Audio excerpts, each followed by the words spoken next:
시청자 여러분 안녕하십니까? 집중토론의 김유미입니다. 2020년 어느새 한 달여밖에 남지 않았는데요. 새해 일출을 보면서 꿈꿨던 올해의 소망, 코로나19 탓에 미뤄지고 포기할 수밖에 없었습니다. 그런 소망들 중에 가장 안타까운 것은 바로 청년들의 소망이 아닐까 하는데요. 올 한 해 취업문은 꽁꽁 닫혔고 시험 준비와 아르바이트까지 녹록지 않았습니다. 자, 오늘 이 시간에는 우리 청년들의 삶에 대해서 우리 사회가 어떤 노력을 해야 할지 그 해답을 찾아보는 시간을 마련했습니다. 자, 먼저 오늘 토론을 위해서 네 분을 모셨습니다. 손옥수 광주광역시 청년 청소년 과장 나오셨습니다. 안녕하세요. 안녕하세요. 반갑습니다. 그리고 부기철 광주광역시 일자리위원회 청년분과위원장 나오셨습니다. 어서 오세요. 안녕하세요. 반갑습니다. 다음 주세연 광주 청년드림은행 센터장 나오셨습니다. 반갑습니다. 안녕하세요. 마지막으로 임명규 참여자치21 운영위원장 나오셨습니다. 어서 오세요. 네, 반갑습니다. 네. 얼마 전 다들 뉴스를 보도를 아마 보셨을 겁니다. 코로나19 때문에 휴직 중이었던 승무원, 20대 여성의 승무원이 극단적인 선택을 했던 그런 보도였는데요. 강제 휴직이 이어지면서 생활고에 굉장히 많이 시달렸다고 하죠.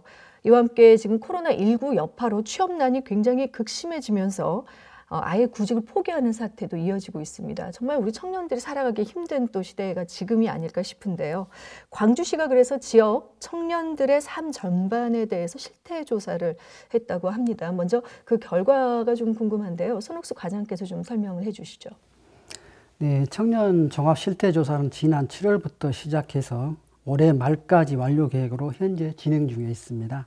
지난 2015년 강주시가 전국 최초로 실시한 후 두 번째입니다.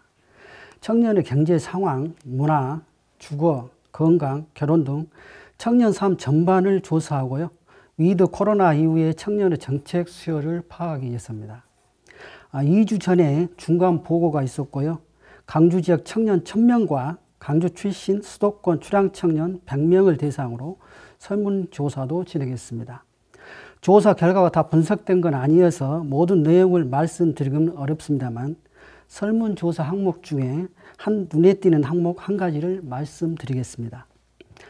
강주 지역 303명의 대학생 중 13.5%는 졸업 후에 진로 계획이 없고 242명의 취준생 중 18.2%가 당분간 알바로 생활하거나 취업에 의지가 없어 쉬어야겠다고 생각하는 청년들이 있었습니다. 이는 고용 및 교육 전문가들로 협력체를 구성해서 지원 방안을 고심할 필요가 있는 대목이라고 생각합니다. 그렇군요. 아직 조사가 이제 진행 중이고 어떻게 보면 이 중간 평가의 결과라고 이해해 볼 수 있겠는데요. 어떻습니까? 청년 문제 실태 조사와 관련해서 임명규 이어서 위원장께서도 한 말씀 해주시죠. 청년 실태 조사는 2016년도에 한번 진행된 적이 있습니다. 네. 그때 나왔던 광주 지역 청년들의 특징들이 있는데요. 이건 이제 지역적 환경하고 긴밀하게 연결이 되는데 광주는 고용률도 낮고 실업률도 낮은 상태거든요. 이건 뭘 말하는 거냐면 일반적인 제조업 기반이 약하다라는 것을 말하고요. 청년들이 느끼는 지금 노동시장의 상황이 매우 안 좋습니다. 조사 결과에 따르면 강주 지역 이 아르바이트 시급 최저임금이 지켜지지 않는 비율이 광주가 전국에서 가장 높은 축에 속하는 상황이고요. 가장 문제가 되는 것은 청년 니트 비율이 상당히 높다라는 겁니다. 전체 청년의 13% 정도가 이 청년 니트로 분류되고 있는 상황인데요. 아무래도 이 사회적인 배제에 대한 문제가 청년들의 핵심적인 문제라고 저는 보고 있는데요. 이런 부분에서 강주 청년들이 겪고 있는 삶의 이 질이나 여러 가지 통계들을 보면 매우 좋지 않은 상황이다라는 걸 추측할 수가 있습니다. 네, 고용과 실업률이 모두 낮고 특히 광주 지역의 경우 제조업의 분포도 굉장히 낮기 때문에 이런 취업난이 계속되고 있는데 좀 전에 그 과장님께서 대학생들은 취업 계획도 없고 아르바이트로 계속해서 이제 연명을 하고 있는 상황인데도 아르바이트 상황도 지금 좋지 않다. 굉장히 총체적으로 힘든 상황이다라는 말씀을 해주셨습니다. 지역 성장의 가장 중요한 요소가 사실 청년 인력 아니겠습니까? 그래서 이 일자리가 없다는 것에 굉장히 우리가 희망을 갖기엔 정말 어렵다라는 생각도 드는데 어떻습니까? 우리 지역의 그 광주의 청년 일자리 현황과 또 그 문제점들에 대해서 부기철 위원장께서 좀 더 자세히 설명을 해주시죠. 일단 광주 어떤 그 고용 정책 종합 계획을 잠깐 들여다보면 이제 광주 지역 경제의 한 70% 이상이 그 서비스 기반을 하고 있습니다. 아까 위원장님 말씀하신 대로 제조업보다는 서비스업에 중점적으로 되어 있다 보니까 어떤 서비스업을 양적으로 확대하거나 또는 질적으로 상승시키는 것은 사실 어려운 한계에 도달했다. 그렇게 말씀을 드릴 수 있고요. 그 다음에 이제 그런 부분들이 포함해서 지역 내 어떤 소비 의존 구조가 대부분 소비에 의존하는 경제 구조가 되어 있고 그러다 보니까 또 고급 인력을 유치할 수 있는 어떤 지역의 기반, 정주 여건이 또 미흡하고 그러다 보니까 또 거꾸로 또 청년들은 지역을 떠나고 그러다 보니까 서비스업의 어떤 양적 확대나 부가 서비스를 이렇게 활성화시키는 건 어렵다. 제가 지금 말씀드렸던 어떤 부가가치가 높은 이런 산업들은 사실 보면 제조업에서 많이 일어나고 있는데 그 광주 지역은 제조업이 한 29% 정도가 제조업에 포진되어 있고 나머지 한 70%가 기타 그 서비스업에 이렇게 배치되어 있습니다. 그리고 또 하나 특징 좋은 걸 보면 네. 미래의 어떤 핵심 산업군인 어떤 부가 성장률이 높거나 경제에 기여할 수 있는 어떤 그런 산업들이 좀 부재하다. 그런 어떤 연구 결과도 좀 있습니다. 네. 그다음에 이제 그 경제 인구적인 측면에서도 보면 우리 아까 어떤 위원장님 말씀하신 것처럼 어떤 그 고용률도 낮고 실업률도 낮은데 사실 거꾸로 말하면 고용률이 낮으면 실업률이 높아야 되고 네. 고용률이 높으면 또 실업률이 낮아야 되는데 실업률이 낮다는 것은 거의 이제 구직 활동을 포기했다 이렇게 보시면 될 것 같습니다. 네. 주세현 센터장께서도 이런 청년들의 문제, 특히 일자리와 관련해서 한 말씀 좀 해주시죠. 네, 계속해서 말씀해 주셨듯이 니트와 관련된 이야기를 빼놓을 수 없을 것 같은데요. 네. 2017년 이제 광주 계층별 2017년 광주 청년 계층별 실태조사에서도 드러났듯이 구직 기간이 평균 12.7개월로 1년이 넘습니다. 또 청년들 중 20% 이상이 졸업 후에 현재까지 일 경험 자체가 없는 것이 드러났었는데요. 사회적인 고립으로 실직에 이제 장기화되면서 사회적 고립을 볼 수 있는 수치였고요. 네. 또 일자리로 진입한다고 하더라도 이직이 되게 빈번합니다.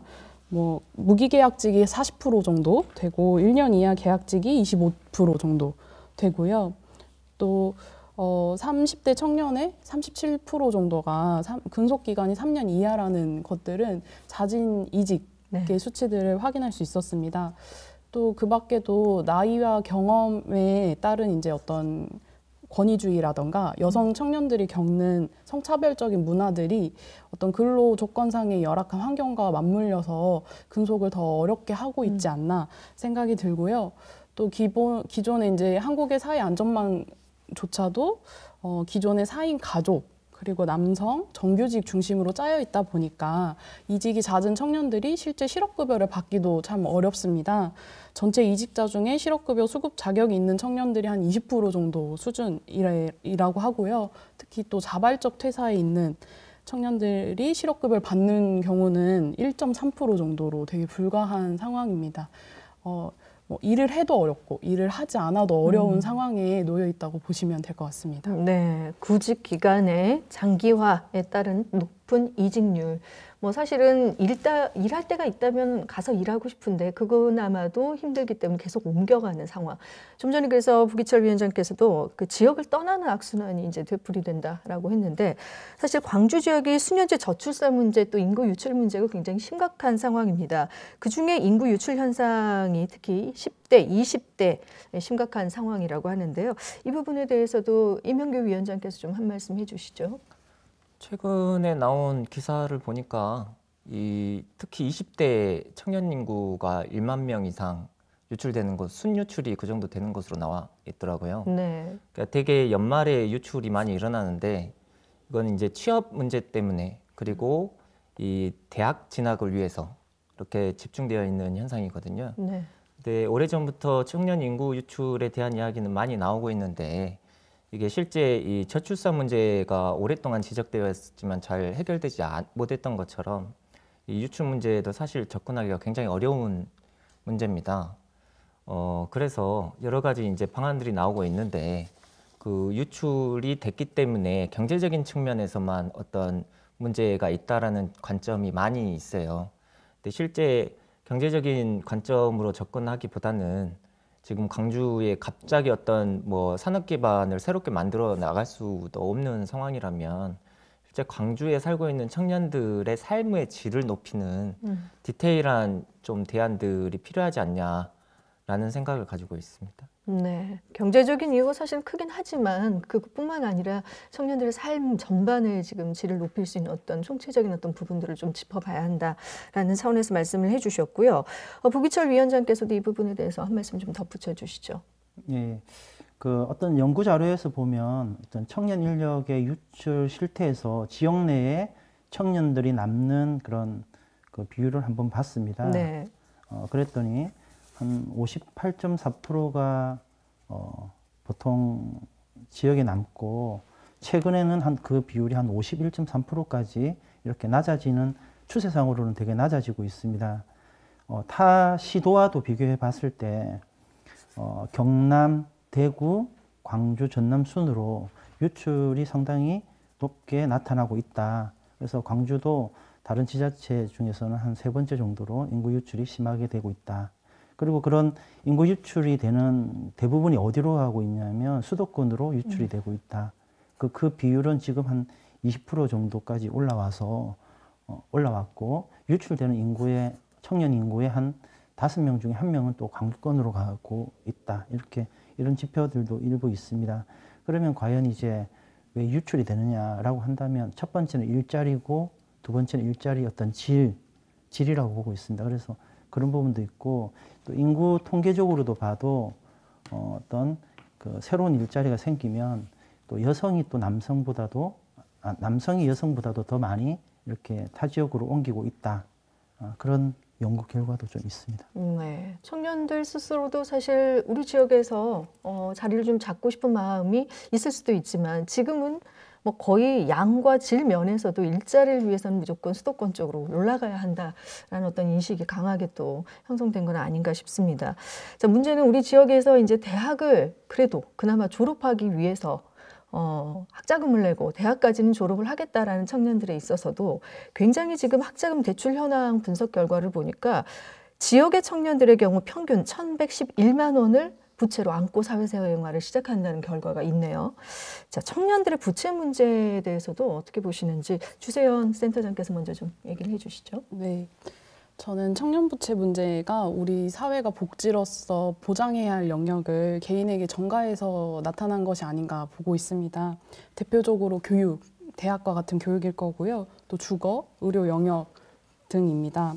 연평균 대학 등록금이 670만 원에 달하고요. 또 그에 따라서 학업 기간 동안 또 취업 준비 기간까지 하면 생활비가 필요하잖아요. 이 생활비까지를 위한 대출들이 또 발생하고 높은 집값의 보증금이나 월세를 충당하기 위한 대출도 적지 않죠. 또 비상금이 마련되어 있지 않은 청년들에게 뭐 의료 사고 등이 생겼을 때 병원비 명목으로도 부채가 많이 발생하고 있는데요. 2019년 가계금융복지조사에서 전체 가구의 이제 부채 보유액이 3.2% 정도 증가하는 동안에 30세 미만 가구주는 23.4%, 30대 가구주는 10.2%가 상승했다고 합니다. 가진 것 없는 청년들이 이 사회에 살아가기 위해서는 대출을 할 수밖에 없는, 빚을 질 수밖에 없는 사회라는 것들이 드러나는데요. 또 특히 이제 청년 부채는 가난의 대물림이 드러나는 대표적인 지점이라고 생각합니다. 가족으로부터 안정적인 기반을 보장받을 수 있는 청년과 아닌 청년들이 부채의 크기로서 가장 드러나고 있고요. 그래서 청년 부채 문제는 또 불평등과 관련된 이야기와 함께 이야기해야 하고 사회가 이제 동일한 출발선을 보장해야 하는 방향으로 나아가는 이야기들을 할 수 있겠습니다. 네. 뭐 일과 공부를 병행할 수밖에 없는 구조, 아르바이트를 하면서 대학을 다닐 수밖에 없는 상황을 잘 또 말씀해 주신 것 같습니다. 손옥수 과장께서는 어떻게 생각하십니까? 2017년에 광주 청년 부채 실태조사를 실시했습니다. 네. 그중 그때 강주시 청년들 중 3분의 1 이상이 빚을 지고 있는데요. 그 금액이 2천만 이상으로 조사가 되었습니다. 실태조사 이후에 사회가 이제 함께 부채는 책임져야 할 문제라고 이제 생각한 계기가 됐는데요. 청년 부채는 주로 학자금, 주거비, 생활비 등 고비용 구조와 신용 이력이 없는 청년들이 1금융권 이용 어려움으로 인해서 고금 유치를 이용하거나 불법 금융이 만연한 환경 등 사회 구조적 문제라고 생각합니다. 네. 청년들이 정말 안정적으로 사회에 진입하고 또 경제활동을 하는데 말씀해 주신 것처럼 이제 교육과 함께 주거 문제도 굉장히 중요하다라고 앞서 말씀해 주셨는데 그런데 굉장히 열악한 환경에서 주거하고 기거를 하면서 학교를 다니는 학생들이 많습니다. 대부분의 그 학생들이 주거 환경에 대한 문제들도 이제 그래서 지적을 하고 있는데요. 부기철 위원장께서도 이에 대해서 말씀해 주시죠. 최근 연구 결과에 보면 그 주거 형태라고 하면 월세냐 전세냐 이렇게 이제 따질 수가 있는데 네네. 청년들의 월세 거주자 비율이 한 59.1%로 상당히 가장 높고 그다음에 자가나 또는 반전세, 반월세 이런 형태의 순으로 거주 형태를 보이고 있습니다. 그다음에 임대료를 보면 그 임대료의 수준이 사실 전국보다 상당히 좀 높다. 그래서 전국이 한 37만 원 정도 임대료를 낸다면 광주는 한 30만 원 정도 내고 그 보증금이 없는 월세 같은 경우는 또 광주가 한 32만 원 정도로 높다. 이렇게 말씀드릴 수 있고 제가 최근에 이제 동구를 어떤 특정 지역을 대상으로 한번 주거 실태와 관련된 조사를 한번 한 적이 있습니다. 마찬가지로 이제 주거 유형에서는 아파트 거주자가 많고 다가구 거주자, 다세대 거주자 이런 형태로 되어 있고 주거 형태에서 이제 청년들이 가장 어려움을 겪고 있는 부분들이 월세 관리비 부담, 그 다음에 협소한 주거 공간, 그 다음에 보증금 마련 이런 것들이 겪고 있는 큰 어려움이라고 하고 있습니다. 이런 정도의 어떤 주거 환경이 상당히 열악하다라고 이렇게 볼 수 있겠습니다. 네, 어떻게 보면 이제 주거 환경에 있어서 경제적인 어떤 면의 부담을 이제 얘기를 해주셨어요. 치솟는 집값의 부담은 우리가 모두가 느끼지만 청년들에게는 얼마나 상대적으로 더 크게 다가올까 하는 생각이 드는데요. 임명규 위원장께서도 이에 대해서 한 말씀 더 추가해 주시죠. 지금 청년 단독 가구라고 이야기하는데요. 그 청년 단독 가구의 경우가 지난 8년 동안 100% 이상 증가를 했어요. 네. 근데 실제 그 결혼을 해서 따로 나가 사는 경우의 증가는 11% 정도밖에 안 되거든요. 이게 무슨 말이냐면 1인 가구, 청년 1인 가구가 계속 앞으로 장기적으로 늘어날 거다라는 건데 이 부분을 어떻게 이 정책적으로 대응할 것이냐라는 문제가 핵심적인 것 같고요. 말씀하셨지만 지금 광주의 경우에는 이 월세로 사는 청년들 비중이 가장 높고요. 가장 또 어려움을 겪고 있다고 이야기하는 부분이 보증금을 마련하는 문제. 이 부분을 이야기하고 있는데 그래서 이제 LH나 이 도시공사에서도 이 월세 지원에 대한 부분에 대한 정책은 많이 나오고 있지만 그 예산 비중이 굉장히 낮아요. 그래서 실질적인 도움이 된다라고 볼 수는 아직은 어려운 상황인 것 같고 청년들을 위해서 행복주택 사업도 계속 진행하고 있는데 이 광주 지역의 경우는 공실률이 10% 정도 나오거든요. 그러니까 청년들이 들어가지 않는다라는 거죠. 이유는 뭐냐? 살기 불편하다라는 거거든요. 면적도 작고 이 교통적인 접근도 어렵고 그래서 실제 변화하는 주거 문화에 맞춰서 이 행정 부분에서 어떻게 이런 부분들의 요구를 잘 수용할 것이냐라는 문제가 핵심적인 문제일 거라고 생각됩니다. 각자 지금까지 뭐 이제 두루두루 청년들의 어떤 문제 사안에 대해서 하나씩 짚어봤는데 혹시 이 밖에도 청년 문제 하면 또 이런 부분이 있습니다 하는 부분이 있으면 좀 한 말씀 해주시면 좋겠습니다. 손옥수 과장께서는 어떻게 보십니까? 네, 청년들이 그 사회 진출을 준비하며 겪는 그 정신 건강 문제를 하나 들고 싶습니다. 네. 특히 이제 코로나19로 선배들에게 인생의 조언을 들을 수 있는 기회도 적어지고요. 또 다양한 경험을 할 수 있는 활동도 줄어들고 또 친구들을 만나 정보를 공유하기도 어려운 그 상황입니다. 심리적으로 지쳐가는 정신건강 부분들이 염려가 되고요. 이를 위해 이제 광주 청년센터에서 그 2016년부터 청년 마음 건강 상담소 프로그램을 진행하고 있습니다. 데이터를 보면 상담 건수가 16년에 211건에서요. 19년에 1021건으로 해마다 늘고 있습니다. 이 부분을 고려해서 앞으로 정책 발굴을 할 생각입니다. 네, 청년들의 그 마음 건강, 정신 건강의 문제 굉장히 또 중요하죠. 그 부분에 대해서 좀 말씀을 해주셨고요. 부기철 위원장께서는 어떤 부분을 또 중요한 문제를 보고 계시는지요? 저는 일단 어떤 큰 틀에서 보면 네네.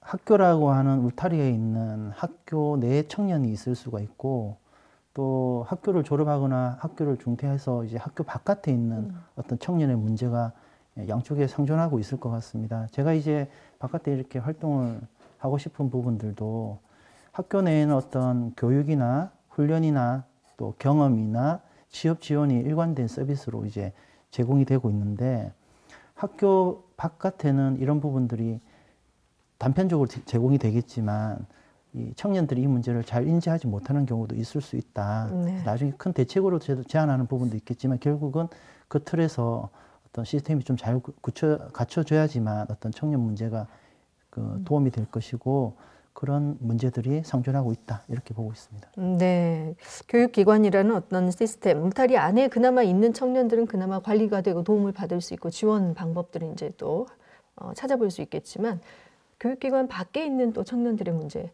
이런 문제에 대해서 우리가 또 생각을 해봐야 된다라는 말씀을 해주셨습니다. 주세현 센터장께서는 어떻게 보고 계시는지요? 네, 저도 손옥수 과장님과 같게 이제 마음 건강 관련한 사안들을 좀 생각해서 왔었는데요. 네네. 아무래도 코로나19 이후로 20대 이제 우울증 환자가 다른 연령층 대비 폭증했다는 기사들은 많이 접하셨을 겁니다. 또 그 중에서도 특히 20대 여성분들의 이제 우울증 환자도 많이 늘었고요. 이제 코로나 전부터도 20대 여성들의 이제 자살과 관련한 이야기도 타 연령대 대비 되게 높게 드러나고 있어서 이제 이 부분은 우리 사회가 함께 주목해야 한다고 생각하는데 특히 이제 젊은 여성들 같은 경우 대학 진학률이 남성들보다 8% 정도 높은 상황임에도 불구하고 사회에 나왔을 때 일자리에서 그리고 사회적 지위에서 그 격차가 줄어들지 않는다는 점들이 계속해서 어떤 사회에 대한 실망감으로 남고 있는 것 같아요. 그래서 사실 코로나 전부터도 이 문제가 심각하게 드러났었는데 이제 코로나 이후로 서비스직에 주로 종사하던 여성들의 이제 심리적인 어려움들이 증가하고 있고요. 이게 되게 이제 조용한 학살이라고 또 불릴 만큼 이 문제에 대해서 사회가 이야기하지 않기 때문에 이들이 이제 사회에 더 고립되어 있다고 느끼고 있지 않나 싶어서 지금 우리가 주목해야 할 또 대상층이 아닌가 말씀드리고 싶었습니다. 네, 뭐 국민 모두가 우울한 시기이기도 하지만 뭐 노년층, 뭐 여러 가지 중장년층의 어떤 상황, 특수한 상황들이 있겠지만 청년의 경우 그 우울감이 지금의 굉장히 높은 이런 상황에서 건강 문제, 특히 정신 건강 문제에 있어서 우리가 관심을 가져야 한다라고 말씀을 해주셨습니다. 임명규 위원장께서도 한 말씀 해주시죠. 청년 문제를 접근하는 다양한 관점들이 있는데요. 저는 이제 강조하고 싶은 것은 민주주의적 관점에서 청년 문제를 바라볼 필요가 있다. 이제 권리와 참여의 문제라고 볼 수 있는데요. 최근에 청년들이 이 이력서에 그걸 아실지 모르겠는데 경력을 적는 부분이 있고요. 다르게 경험을 적는 부분이 있습니다. 네. 그러니까 많은 청년들이 이력서를 작성할 때 경력 사항과 별도로 경험 사항을 적거든요. 그건 무슨 말이냐면 인턴을 했다라든가 아니면 사회봉사를 했다라든가 아니면 어떤 프로젝트에 참여했다라든가 그런 부분들을 적는 거거든요. 네. 한편으로는 이제 일자리 부족 때문에 경험이라는 것도 굉장히 중요한 차별성이 되기 때문에 이제 그런 걸 적는 측면도 있는 건데요. 일자리라는 게 이제 한 사람의 생존의 문제와 생활의 문제가 복합적으로 연결되어 있는 건데 그것이 한편으로는 민주적인 이 참여에 대한 문제나 사회적인 권리에 대한 문제나 이런 부분에서도 상당히 이 배제되고 있는 측면이 있다라는 것이고요. 그렇기 때문에 청년들의 문제를 가장 잘 해결할 수 있는 주체가 청년일 것인데 많은 이제 주요한 청년 문제에 대한 결정 사안들은 사실상 청년들의 의견이나 참여가 사실상 어려운 상황으로 가고 있는 거 아니냐라는 부분에서 한국 민주주의의 측면에서 좀 고려해 봐야 된다라고 생각하고 있습니다. 네, 민주주의 차원에서 청년들의 인권, 권리 이런 부분들이 많이 또 이렇게 사회적으로 반영이 되지 않고 있는 부분을 이제 지적을 해주셨습니다. 다양한 청년의 문제들에 대해서 이제 생각을 나눠 주셨는데요. 사실 이렇게 말씀을 하고 있는 모두가 우리도 청년이었던 시절이 있었고, 그렇죠? 우리 부모님들, 어르신들, 우리 공동체의 문제가 바로 이 청년의 문제가 아닌가 싶어서. 연장선상에서 우리도 청년을 겪어왔고 경험을 했지만 지금의 청년 문제는 어떻게 다르고 왜 이런 청년 문제가 더 생기는지 그 원인에 대해서는 좀 다른 해석을 또 내놓을 수 있을 것 같아서요. 주세현 센터장께서 먼저 좀 얘기를 해주시죠. 네. 청년 세대가 공동체의 문제라는 말씀에 되게 공감을 많이 하고요. 청년 문제가 주로 이제 일자리 문제로 중심으로 논의가 시작되었었는데 뭐 저성장 국면이라던가 경기 침체, 뭐 일자리 감소, 뭐 산업 구조의 변화 등 여러 원인들이 이야기되고 있는데요. 저는 청년 문제 그리고 청년 세대가 겪는 문제는 사실 기존 시스템의 문제가 가진 문제점들을 응축해서 보여주고 있다고 생각합니다. 교육의 불평등, 일자리의 불평등, 뭐 자산의 불평등, 여러 불평등의 교차점에서 청년 문제를 바라봐야 한다고 생각하고요. 기존 세대가 사실 보지 못했던 혹은 외면했던 문제들을 청년 세대는 이제 더 이상 좌시하지 않겠다라고 생각하고 오히려 그 외면했던 문제들을 더 가시화하고 있다고 생각해요. 그래서 사회적으로 이 문제들을 풀겠다라는 선언으로 해석해도 좋을 것 같습니다. 네, 뭐 조금 잠재적이고 노출되지 않았던 문제들까지 이제는 가시적으로 보여지면서 이걸 적극적으로 좀 해결해보자라는 차원에서 이런 문제들이 좀 더 드러나고 있다라는 말씀이시죠. 손옥수 과장께서는 어떻게 생각하십니까? 예, 청년 문제는 그 청년 실업 문제, 그다음에 비용과 만원, 그리고 출산율 저하 등이고요. 이것들은 일자리 감소로 인해서 그 꼬리를 물고 이어지는 문제이기 때문에 일자리 부족 문제가 청년 문제가 가장 큰 원인이라고 볼 수 있겠습니다. 청년 문제가 또 다른 원인으로 보면 사회적 안전망을 이야기하고 싶습니다. 그동안 아동이나 청소년, 노인 문제 등 오랜 시간을 거쳐서요, 제도가 다듬어지고 그다음에 사회 현상 진단과 대책들을 통해 사회 안전망이 형성되어졌습니다. 청년에 대한 문제 의식과 대책을 마련하는 것은 채 10년이 되지 않고 청년 기본법도 올해 생겼습니다. 앞으로 청년들의 자립과 성장을 돕기 위해서는요, 법과 제도를 다듬고 사회적 안전망을 구축하는 것이 매우 중요하다고 생각합니다. 네, 일자리 문제, 또 사회적 안전망 차원에서 원인 제공을 해주셨고 혹시 덧붙이실 말씀 있으시면 네, 해주시죠. 두 가지 문제가 있는데요. 기본적으로 저성장 국면에 들어섰다라는 겁니다. 예전엔 뭐 6%, 8%, 10% 이상의 경제 성장을 이뤘었던 적이 있었던 건데 지금은 뭐 1%, 2% 성장하기가 어려운 상황이지 않습니까? 근데 성장을 하더라도 고용 없는 성장이 이루어지고 있다라는 거예요. 이 70년대 1%의 성장이 30만 개 일자리를 만들었었거든요. 근데 현재 1%의 성장이 10만 개도 못 만들어내고 있는 상황이에요. 고용 없는 성장은 앞으로 지속될 것이고 그렇기 때문에 여러 가지 문제들이 복합적으로 새로운 문제들일 겁니다. 아마 우리 사회가 겪는.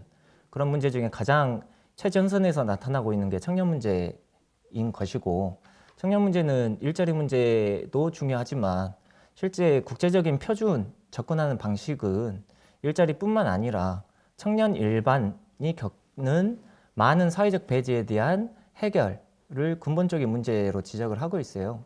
그것은 이제 유럽연합도 이미 그런 식으로 문제 접근을 하고 있는 상황이어가지고 일자리를 많이 만들어내야 된다라는 것도 중요한 해법 중에 하나지만 사실상 우리가 겪고 있는 한계를 긍정적으로 인식을 하는 게 저는 우선인 것 같고요. 고용뿐만 아니라 삶 전반에 대한 복합적인 접근, 이건 새로운 문제거든요. 새로운 문제이기 때문에 새로운 방식의 접근법이 필요하다라고 생각을 하고 있습니다. 네, 앞서 그래서 그 청년들을 위한 정책의 틀이 될 청년 기본법 지난 8월 5일부터 시행이 됐는데 이 청년 기본법에 대해서 부기철 위원장께서 좀 자세히 설명을 해주시죠. 제가 아무래도 이거는 최근에 이걸 한번 연구로 발표한 적이 있어요. 그래서 네네. 보면 먼저 청년 기본법을 말씀드리기 전에 올해 9월 19일이 어떤 날인 줄 아시죠? 대부분 다 아실 거예요. 제1의 청년의 날이거든요. 네. 제1의 청년의 날.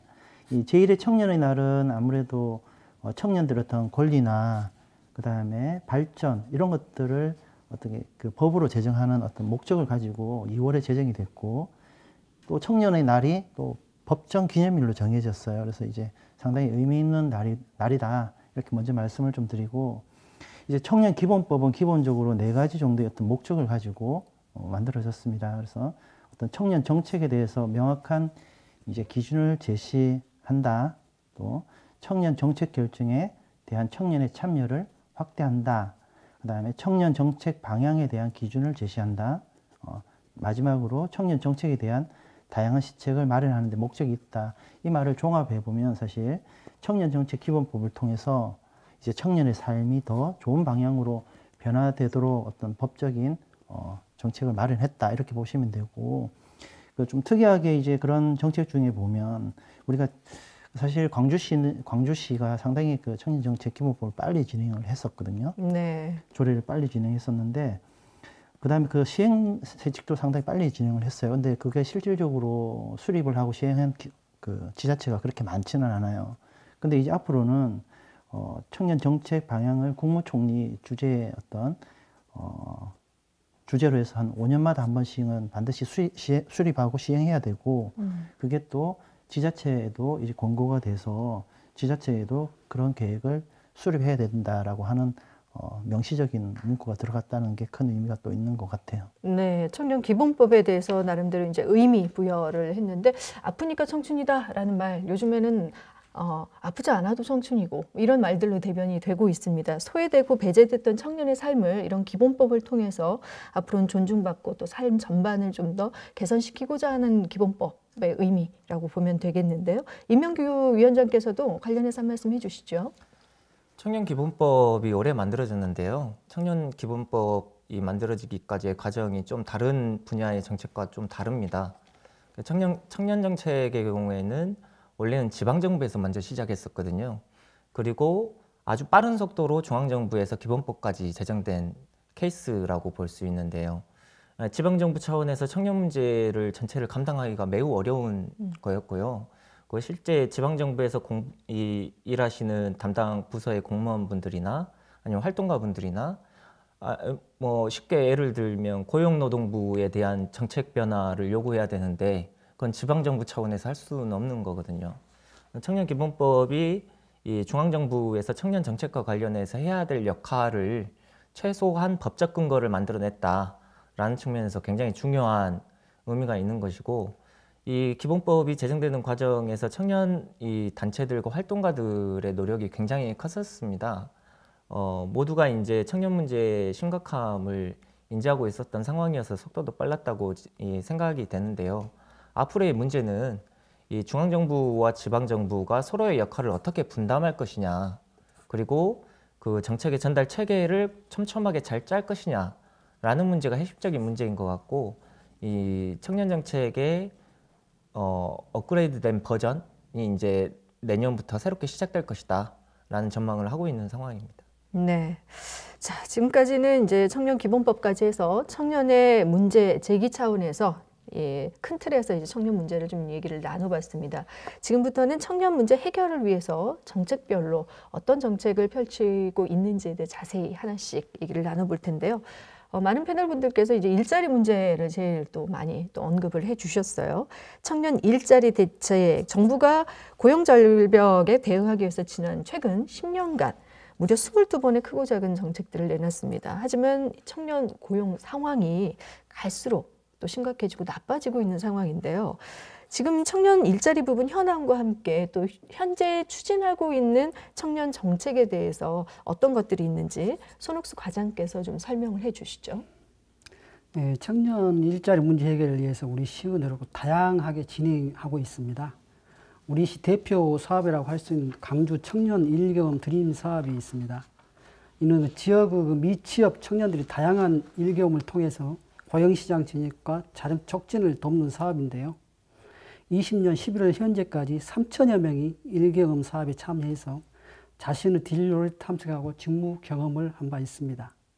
이 중 30% 정도는 일경험을 했던 사업장이나 유사한 분야 기업에 취업하는 등 사업 성과를 내고 있습니다. 올해는 청년 일자리 사업은 구직 활동 지원을 통한 취업시장 진입 제고와 그다음에 맞춤형 인력 양성 취업 지원, 청년 체감형 일자리 창출, 그다음에 청년 창업 선순환 생태계 조성 등 4가지 분야로 추진할 계획입니다. 네, 광주시가 지금 현재 추진하고 있는 광주 청년 일 경험 드림 사업에 대한 설명을 들어봤는데요. 부기철 위원장께서도 관련해서 좀 말씀을 해주시죠. 그 청년 위주의 문제를 해결하기 위해서 우리도 이제 하나의 단편적인 사업만 보면 일경원 드림 사업, 광주 정장 나래 사업 이런 것들도 다 있겠지만 제가 보는 관점에서는 교육, 훈련, 경업, 그다음에 취업 지원 서비스가 일괄되게 한 명의 청년한테 제공이 돼야 되고 그런 차원에서 일경험 드림 사업이나 지금 어떤 구직 활동 지원 사업은 취업 지원 사업으로 보고 있습니다. 그래서 우리가 단편적으로 일경험 드림 사업이 어떤 효과를 내느냐라기보다 우리 청년들은 교육을 받고 훈련을 받고 경험을 쌓는 과정에서 자신의 진로를 정하게 되는 것이고 그런 게 결국은 취업 지원 서비스를 받으면 취업을 하든 또 다른 진로를 찾든 이런 도움을 준다. 최근에 제가 이제 제일 그래도 자주 가는 게 토닥토닥 작카페라고 하는 구직활동 센터가 있습니다. 네. 가보면 사실 꽉꽉 들어차 있어요. 학교에서 저희 대학 같은 경우도 시설이 그렇게 많아도 학생들이 그렇게 자발적으로 와서 꽉꽉 채우는 경우가 거의 없는데 그런 경우는 제가 가보면 늘 꽉 차 있고 대기자도 많고 네. 그래서 이런 것들은 취업 지원 서비스에 상당히 어찌 보면 다른 지자체에서도 벤치마킹 할 정도로 좋다. 제 욕심이라면 이제 동구 쪽이 또 하나 더 만들어주면 더 좋지 않을까 이런 생각까지 하는 그런 서비스를 하고 있는 것 같습니다. 네, 조금 더 청년들이 이용할 수 있는 그런 서비스 센터를 좀 더 많이 만들어주는 것도 중요하겠네요. 말씀하신 것처럼 교육과 훈련과 경험, 거기에 취업 지원 서비스까지 어떻게 보면 하나가 돼서 통합적으로 지원이 되는 시스템 이런 말씀들을 해주셨는데요. 일자리를 청년들이 이제 취업이 힘들기 때문에 본인이 직접 또 창업을 준비하는 학생들이 좀 굉장히 많거든요. 그런데 이제 코로나 때문에 이 창업도 여의치 않습니다. 청년들의 창업 부분의 현황은 어떤지요? 그리고 창업과 관련해서 또 어떤 정책들이 있는지 임명규 위원장께서 좀 더 설명해 주시죠. 청년 창업과 관련해서는 상당히 많은 정책들이 나와 있는 상황이고요. 네네. 대표적으로는 정부에서 청년 창업을 위해서 청년 창업 하시는 분들에게 필요한 자금을 매우 낮은 이자로 빌려주는 방식의 정책들이 상당히 많이 퍼져 있는 상황이고 그 외에 작은 정책들이 있는데 사실 청년 창업과 관련해서는 최근에 많은 이 문제 제기들이 있었습니다. 예를 들어 청년 창업을 하고 난 이후에 그 가게라고 해야 될까요? 그 경영이 3년 이내에 폐업하는 경우가 한 40% 정도가 넘어가거든요. 네. 그러니까 실제 초반에 창업은 많이 하지만 그것이 성공적으로 이행할 수 있는 가능성은 좀 낮은 상황이다라는 것이 일반적인 중론이고요. 사실 IMF 직후에 제가 벤처 신화를 많이 만들어 냈지 않습니까? 근데 지금은 좀 다르다고 저는 생각을 해요.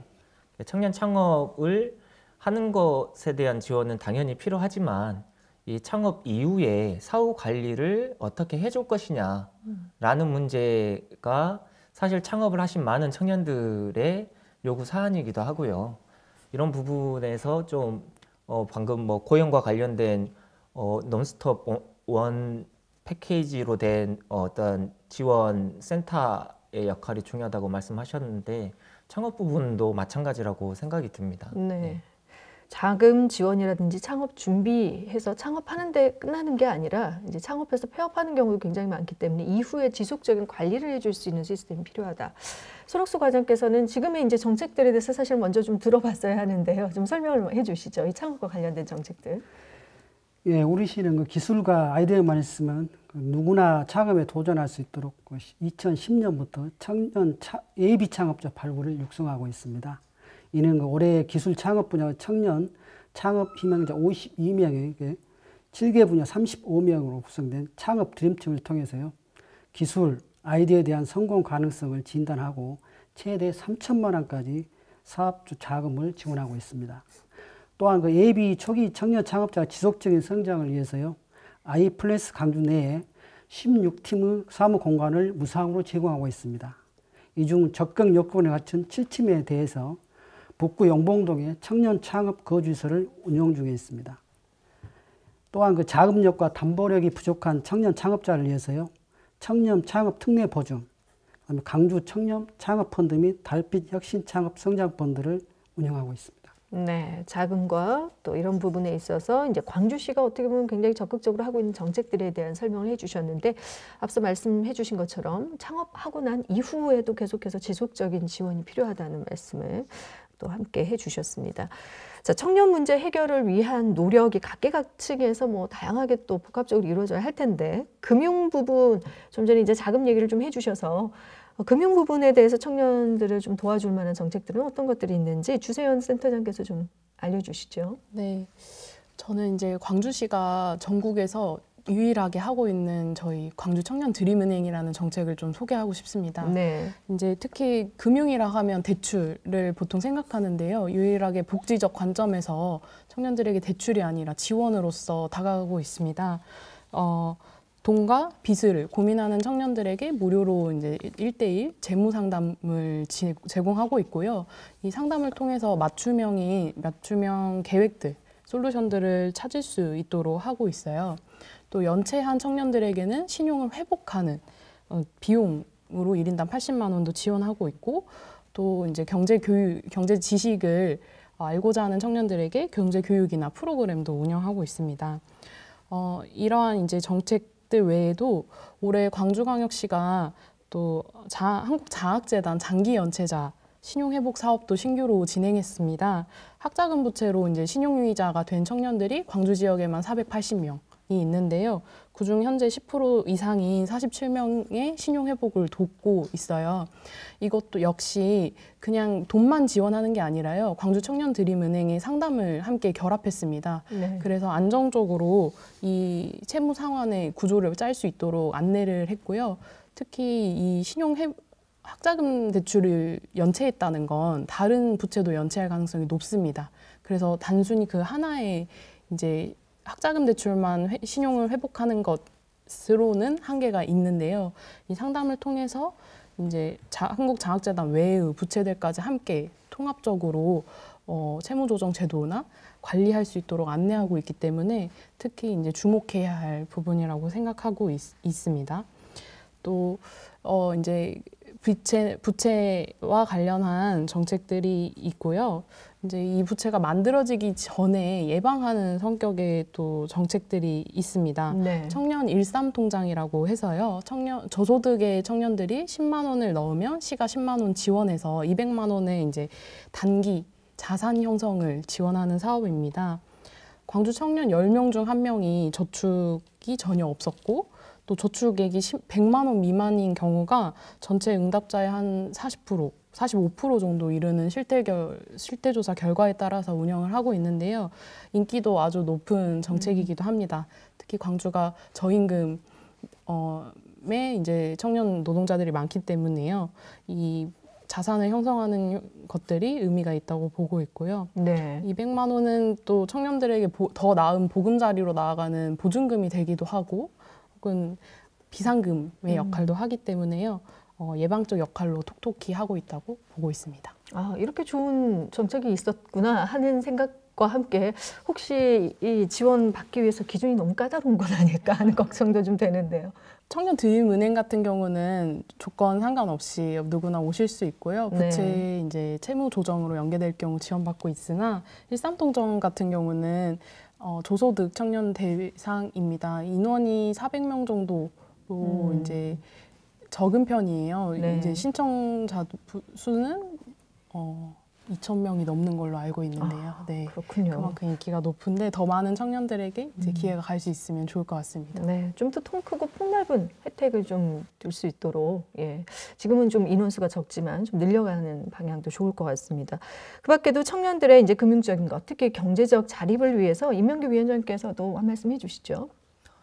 광주시가 청년 정책 분야에서 특히 이 부채와 관련된 금융 쪽 지원과 관련된 부분에서는 상당히 그 지속적으로 계속 추진하고 있는 점 굉장히 긍정적이라고 보고요.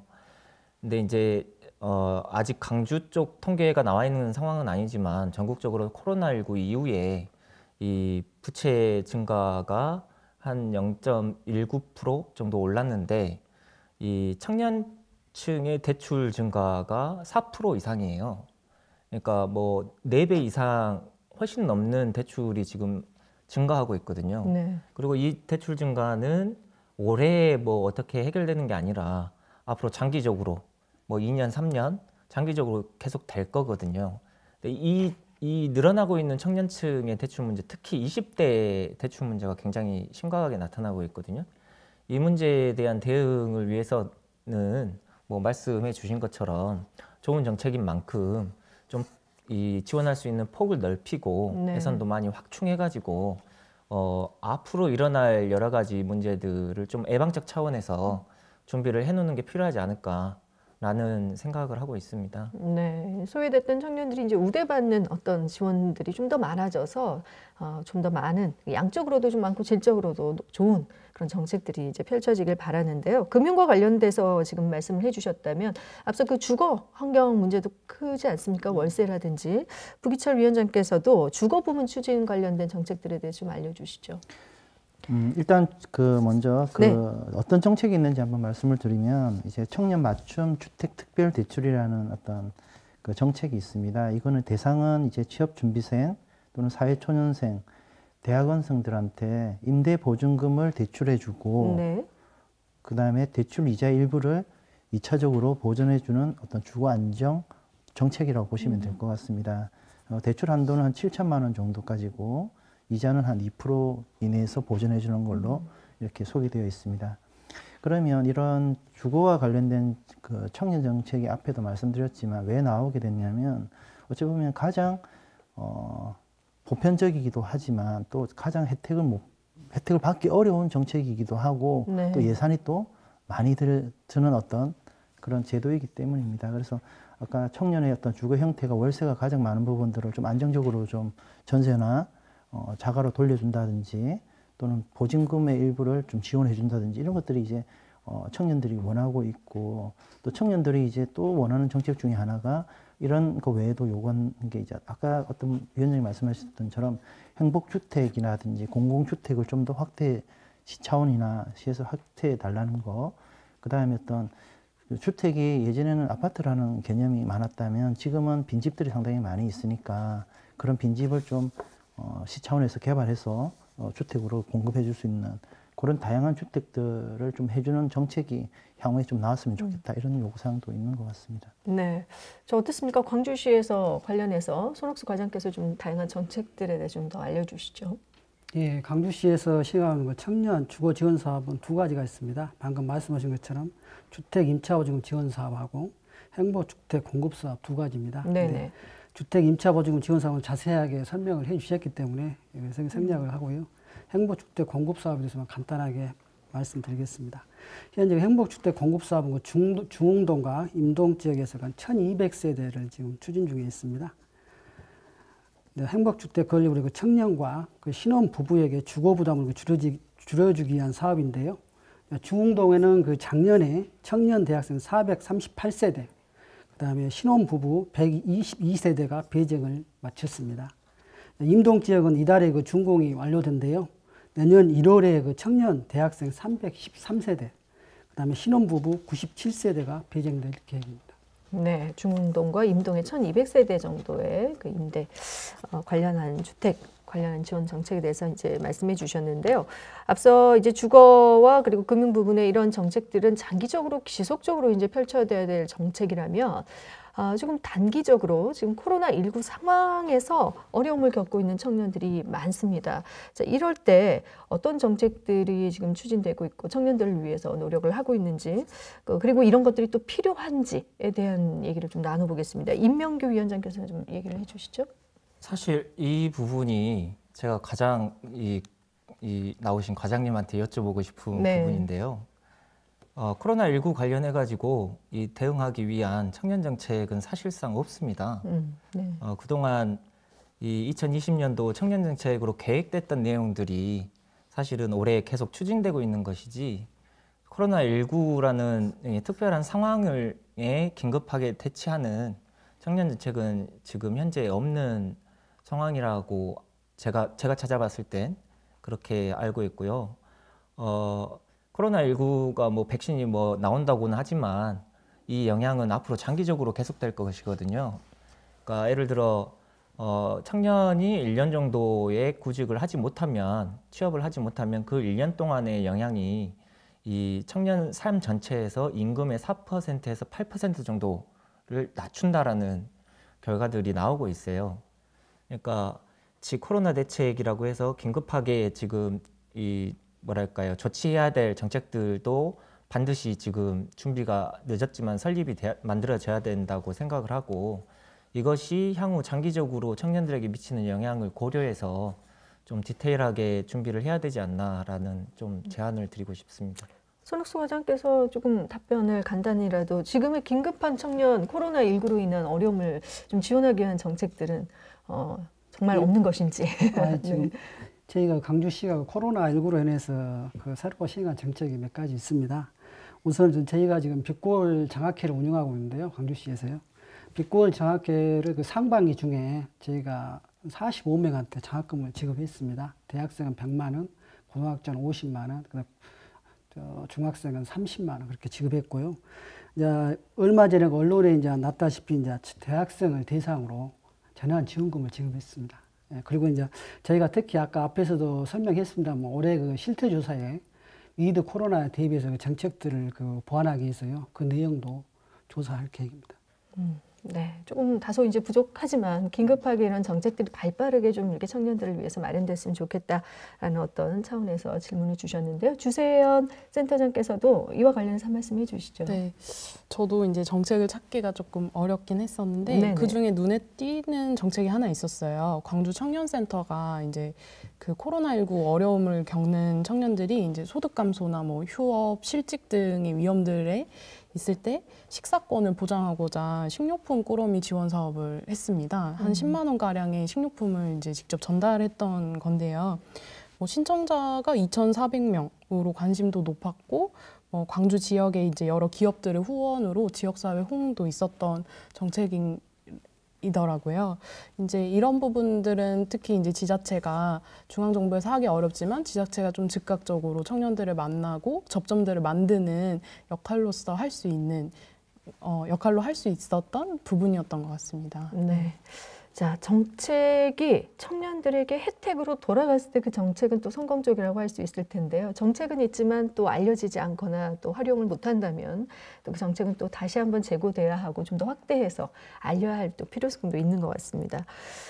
서울특별시를 시작으로 유행처럼 지금 청년 기본 조례가 만들어지고 있는데요. 각 지자체에서 이 청년 기본 조례 제정의 숨은 의미를 잘 활용을 해서 정책이 실현되고 있는지를 또 되돌아봐야 하는 문제가 있습니다. 청년 기본 조례에 대해서 한번 얘기를 나눠보고 싶은데요. 손학수 과장께서 먼저 좀 설명을 해주시죠.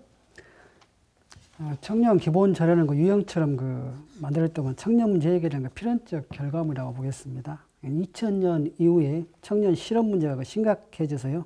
정부에서 그 청년 정책의 일환으로 2004년 처음으로 청년 실업 해소 특별법을 제정한 바 있습니다. 2013년에는 그 대통령 직속 청년위원회를 설치해서요. 청년들의 삶의 질이나 소통과 관련된 문제를 다루기 시작했습니다. 이제 올해 청년 기본법과 시행령이 이렇게 생김으로써요. 국가적 제도 틀이 완성되었는데요. 각 지자체마다 청년 기본 조례를 청년 기본법 방향에 맞게 수정하고 있는 중입니다. 네, 부기철 위원장께서는 청년 기본 조례 어떻게 보고 계시는지요? 일단 청년 기본 조례가 제정된 시도가 한 11개 정도 되고 있습니다. 네. 광역지자체 기준으로 보시면요. 그런데 이제 거기에서 이제 하는 조례의 어떤 목적을 잠깐 보면 이것도 아까 말씀드렸던 청년 기본법의 어떤 밑바탕이 됐던 것입니다. 그래서 청년의 사회 참여 기회를 보장하고 자립 기반을 형성하는 걸 지원하고 그다음에 권익을 증진시키기 위함이다. 거의 다 대동소이합니다. 대동소이하고 이렇게 이런 부분들이 이제 나타나게 된 조례를 만들게 된 계기를 보면 사실 청년들이 사회 진입이 늦어지거나 또는 사회 진입을 못하는 경우가 많아지고 있습니다. 그런 것들을 예방하기 위해서 어떤 기회를 공정하게 보장해 주기 위해서 어떤 지역사회가 공감대가 형성이 되었기 때문에 이런 조례가 만들어지고 있는 것 같습니다. 좀 특이한 점이라면 광주시나 그다음에 전라남도 또는 충청남도 같은 경우는 그 목적에 하나가 더 추가된 게 지역사회 발전이라는 게 이제 좀 포함이 되어 있습니다. 네. 11개 지자체 중에 그런 것들을 보면 그런 게 이제 명시된 이유를 또 찾아보니까 아마 청년 인구의 유출 및 감소에 대해서 지역에서 어떤 위기감을 느끼고 있기 때문에 그런 지자체들은 목적에 반영시킨 것 같습니다. 그래서 실질적으로 이제 이런 조례가 그 청년 기본 조례가 만들어지고 청년 기본법이 만들어졌기 때문에 그런 부분들이 잘 운영이 되면 더 나아지지 않을까 생각하고 있습니다. 네. 뭐 청년의 문제는 개인의 문제가 아니라 정말 사회의 문제, 또 나아가서 지역, 좀 전에 말씀하신 것처럼 지역에 관심을 가져야 지역 공동체의 문제라는 차원에서 이 청년 기본 조례에 대한 어떤 의미를 좀 찾을 수 있을 것 같은데요. 코로나19 상황을 뭐 자꾸 언급을 안 할 수가 없는 게 계속 이렇게 장기화되면서 이게 뭐 해결이 되기가 뭐 굉장히 어려워지고 있습니다. 그리고 이 여파가 또 한동안은 지속될 테니까요. 그래서 그들의 고민에 지금 좀 귀를 기울여 줄 위로도 필요할 또 시기가 아닌가 싶어요. 얼마 전에 광주에 잠시나마 그런 어려움을 좀 나누고자 하는 노력이 있었는데요. 특별한 택시가 운영이 됐다고요? 임명규 위원장께 좀 설명해 주시죠. 네, 광주 청년정책 네트워크라는 단체가 있습니다. 네. 청년 단체들과 청년 활동가들, 회원들이 같이 참여해서 운영되는 단체인데요. 민간 단체입니다. 지금 코로나19 때문에 많은 사람들이 힘들어하지 않습니까? 특히 이 여러 가지 조사를 보면 코로나19로 인해서 영향을 받은 가장 큰 영향을 받은 사람들이 20대 청년들이고 여성들이고 불안정 노동에 속해 있는 분들이거든요. 이런 상황에서 굉장히 많은 이 심리적인 어려움을 호소하시는 분들도 굉장히 많고요. 일상적으로 그렇지만 특히 코로나19 때문에 더 증폭이 된 것 같은데요. 올해의 우울증 환자 증가가 한 6% 정도 되는데 20대 청년들의 우울증 증가는 26% 정도 됩니다. 그러니까 이건 사실상 굉장히 위험한 상황이다라는 네. 부분인 거고요. 거민 택시를 생각하게 된 것도 어떤 직접적인 문제 해결에 도움이 될 수는 없지만 어려움에 대한 말을 들어주는 것 자체가 큰 위안이 된다라는 취지 때문에 이제 진행을 했었고요. 이것은 청년들과 함께 이야기하는 것도 중요하지만 청년들과 지역의 정치인들 그리고 주요한 이 행정 업무를 담당하시는 청년 정책을 담당하시는 이 과장님을 비롯해서 많은 광주 청년들이 이렇게 진지하고 솔직한 마음으로 진솔하게 이야기할 수 있는 기회가 앞으로 많아졌으면 좋겠다고 생각하고 있습니다. 네, 민간단체에서 민간단체. 청년들의 네. 고민을 나누고자 하는 뭐 덕분에 챌린저도 그렇습니다만 고민을 이렇게 터놓고 나눔으로써 절망하기보다는 좀 희망의 그 기반을 좀 다질 수 있는 그런 차원에서 서로가 서로에게 응원을 해주는 그런 차원의 어떤 하나의 방법이라고 볼 수 있겠는데요. 부기철 위원장께서도 관련해서 좀 한 말씀 해주시죠. 예. 사실 제가 이걸 잘 몰라서 찾아봤어요. 네. 좀 정부가 늦었는지. 근데 한 단기간 며칠만 이렇게 진행이 되었더라고요. 네. 그리고 그 예산의 일부분을 이제 광주 청년 축제에서 이번에 축제에서 한 파트로 이렇게 기획이 돼서 또 청년들이 제안을 해서 했더라고요. 참 좋은 것 같아요. 저도 좋은 것 같아서 유사한 게 또 있는지를 한번 찾아봤더니 사실 찾기는 좀 되게 어려웠습니다. 네. 근데 보니까 이제 뭐 대통령 직속위원회 어떤 청년위원회에서 찾아가는 청년 버스라고 해서 유사하게 진로와 관련된 부분 또는 창업, 취업, 금융 이렇게 서비스를 해주는 그런 그 고민 상담 버스를 운영하고 있고, 그 다음에 청년 우체통이라고 해서 청년들의 목소리를 듣고 그걸 전문가나 또는 관련된 사람이 손편지로 써서 위로했던 편지를 보내주는 청년 우체통 사업은 정부 차원에서 일부 하고 있는 것 같습니다. 뭐 이거는 저희 대학에서 잠깐 보면 사회에서 보면 그 대학이 사회와 소통하는 부분들이 최근에 엄청 많아졌어요. 네. 그리고 정부에서도 대학이 지역 사회에 많은 공헌을 할 수 있도록 이렇게 지역 혁신 사업을 강화시키고 있는데 저희 대학 같은 경우도 이제 충장로에 자체 예산을 들여서 청년 센터를 만들었어요. 혁신 센터를 만들어서 이제 청년 택트 세금토라고 해서 매주 금요일 날 청년들을 대상으로 어떤 그 토크쇼를 진행하는 거 이런 것들을 추진하고 있습니다. 그래서 아직 많이 활성화되지는 않은 것 같은데 그래도 이번 그 한 4일 정도인가 했던 그 청년 고민 택시가 상당히 반응이 좋았다라고 해서 운행을 했던 분한테 조금 좀 듣고 네. 이왕이면 좀 더 계속해보지라고 말씀을 드렸는데 아마 네. 그런 계획도 있는 것 같습니다. 네. 이렇게 뭐 청년들의 아이디어로 시작한 부분들이 이제 정책에 반영이 되는 것만으로도 청년들이 또 소통을 할 수 있는 하나의 또 수단이 될 수 있거든요. 그래서 장기적으로 또 한번 시험 삼아 이렇게 해봤는데 반응이 좋으면 직접 또 반영도 해서 장기적으로 또 계속 시행해 보는 것도 좋을 것 같습니다.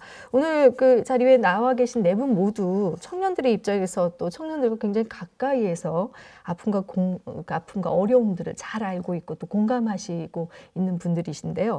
각자 그래서 그 청년 정책들에 대한 얘기를 우리가 쭉 나눠봤지 않습니까? 여기에 혹시 바라는 점이나 앞으로 정책의 방향성에 대해서도 한 말씀씩 해주셨으면 좋겠습니다.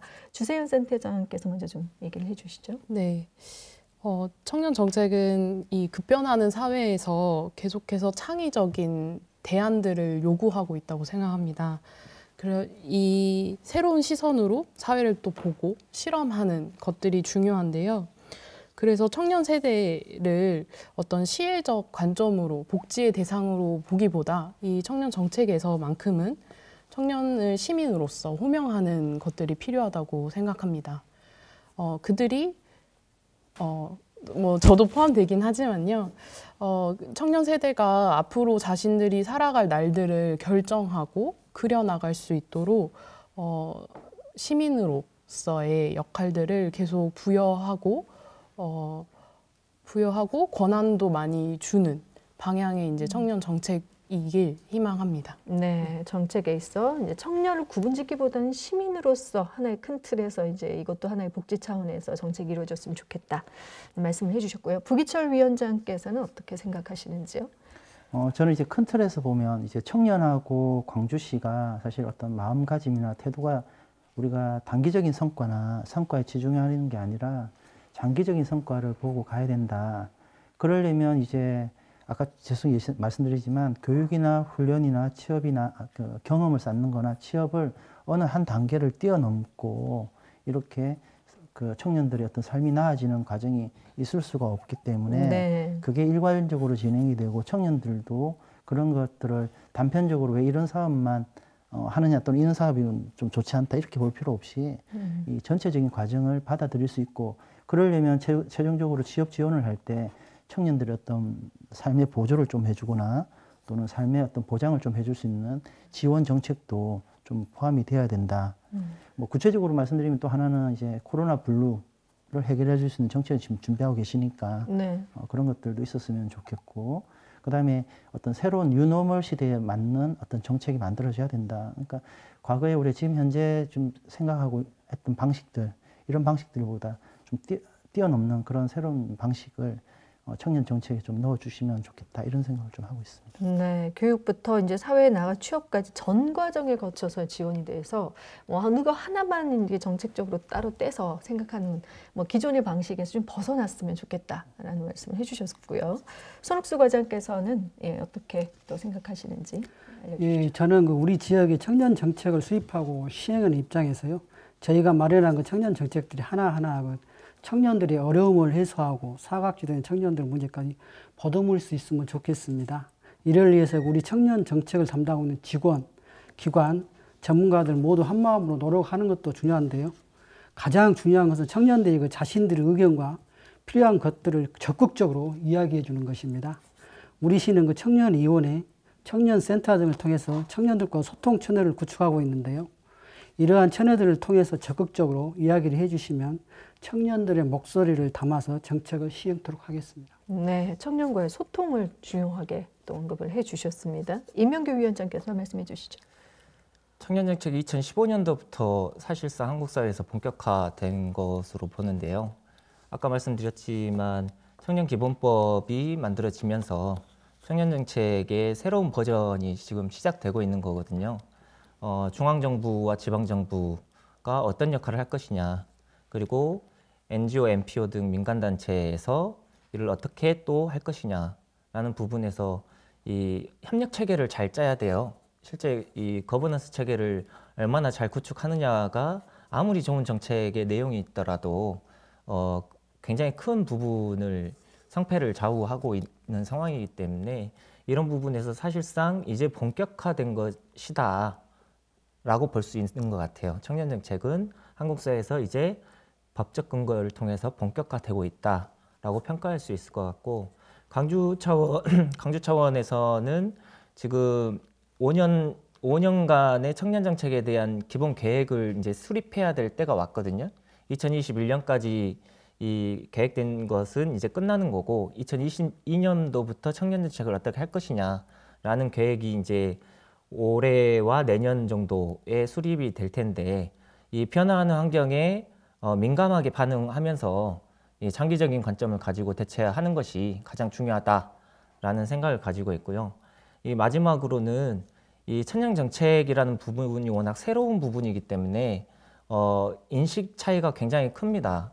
실제 어르신들이나 아니면 많은 분들이 청년들에게 그렇게까지 많이 지원할 필요가 있냐, 이것은 청년들 사이에서도 그런 말이 많이 있거든요.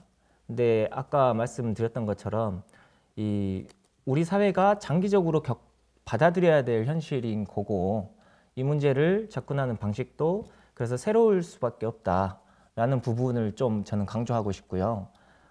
청년들을 자꾸 이렇게 지원의 대상, 시혜의 대상으로 바라보면 앞으로 이 청년 정책을 바라보는 이 어르신을 비롯해서 많은 사람들의 인식이 좋지 않게 될 거라는 생각을 우려를 하고 있어요. 이를 위해서 이런 문제를 해결하기 위해서는 가장 중요하고 기본적인 문제 해결법은 뭐냐?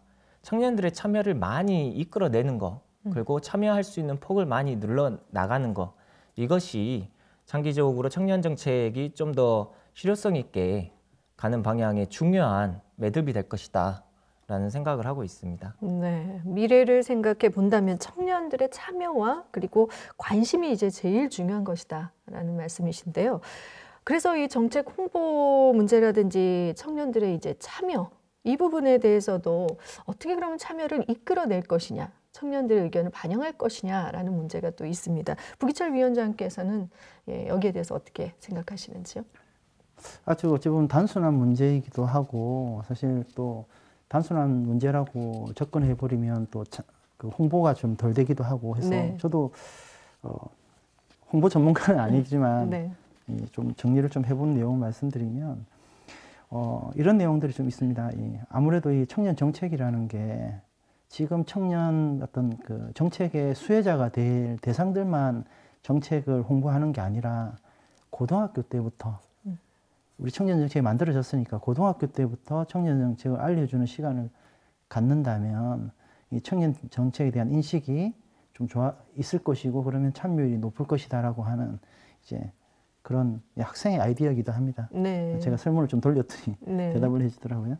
그 다음에 이제 청년들은 아무래도 어떤 플랫폼이라는 개념이 지금 되게 강하기 때문에 청년 정책 플랫폼을 하나 만들어서, 홍보 플랫폼을 하나 만들어서 그걸 지속적이고 꾸준히 이제 홍보를 해준다면 필요할 때 언제든지 들어가서 확인을 할 수 있지 않느냐라는 안도 좀 있고요.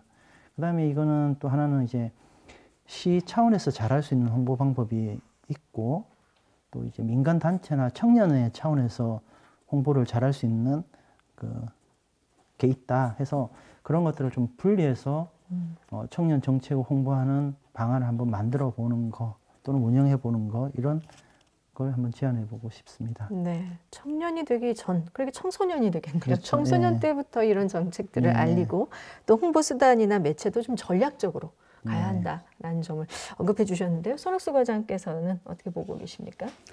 각 그 지자체가 청년 정책을 발굴하고 시행하기 시작한 지 불과 5년 전부터입니다. 그 중에서도 우리 강주시는 그 사업 초기부터 청년들 의견을 들어서 그 정책을 만들어 이어져 왔습니다. 다만 그 아쉬운 점은 짧은 시기에 그 많은 정책들이 생기면서 시행착오도 있었고요. 홍보 채널이 다양해지면서 청년들이 느끼기에 혼선이 오는 부분도 있었습니다. 그래서 올해부터 강주 청년센터를 통해서 방금 말씀해 주신 것처럼 청년 정책 홍보를 일원화하기 위한 노력을 하고 있습니다. 아직 그 청년들이 그 통합 홍보책을 피부로 느낄 만큼 완성된 것은 아니지만요. 꾸준히 노력하고 있으니 앞으로 지켜봐 주시기 바랍니다. 네, 광주시가 뭐 여러 시행착오도 겪고 또 청년들과 소통을 통해서 지속적으로 또 어떻게 보면 선제적으로 하는 정책들도 분명히 있는데요. 혹시 해외의 어떤 사례라든지 타 지역에 또 좋은 정책들이 있다면 그런 것들 좀 벤치마킹 해봐도 좋을 것 같아서요. 혹시 거기에 대해서 주세현 센터장께서 좀 하실 말씀 있으십니까? 네. 계속 청년의 참여와 관련된 이야기들을 나오고 있는데요. 제가 또 주목하게 되는 타 시도는 이제 서울시의 청년 자치 정부입니다. 네. 네, 2019년 서울시장 직속으로 신설돼서 청년 정책을 담당하는 행정조직인 청년청하고요. 이제 청년 당사자로 구성된 참여기구인 서울 청년 정책 네트워크 이렇게 두 축으로 청년 자치 정부가 구성되어 있어요. 그동안에 이제 청년 정책 네트워크를 통해서 청년이 정책을 제안하면 시가 수용하는 방식에서요. 한 발 더 나아가가지고 청년 정책 발굴부터 예산 편성까지 청년의 참여와 권한을 확대한 이제 서울의 모델인데요. 이제 청년청에는 예산을 한 500억 정도 자체 배정을 해가지고 청년들이 정책을 발굴하고 집행하는 것까지 책임 맡아서 하고 있습니다. 광주시도 청년들의 이제 사회 참여와 관련된 부분들을 적극적으로 보장하면서 민간 거버넌스도 활성화하고 이런 이제 청년 참여 기구의 좀 개방성들을 담보해야 할 때라고 생각이 듭니다. 네, 그러니까 정책의 주체가 지자체가 아니라 청년 자치 조직이 하나의 주체가 돼서 시의까지 하는 그런 그 서울의 하나의 그 사례를 이제 언급해 주셨고요. 임명규 위원장께서도 혹시 우리가 좀 벤치마킹 해볼 만한 것들이 있으면 알려주시죠. 방금 말씀하신 서울시의 경우에는 사실 이 아주 좋은 거버넌스 모델을 만들어낸 거거든요. 네. 그런 측면에서 매우 긍정적인 부분이고 500억 정도의 예산을 청년 의회를 만들어서 이렇게 편성하고 그것을 사업을 새롭게 만들어낸다라는 발상인데 광주시도 한번 좀 검토해 볼 필요가 있다라는 생각을 하고 있고요.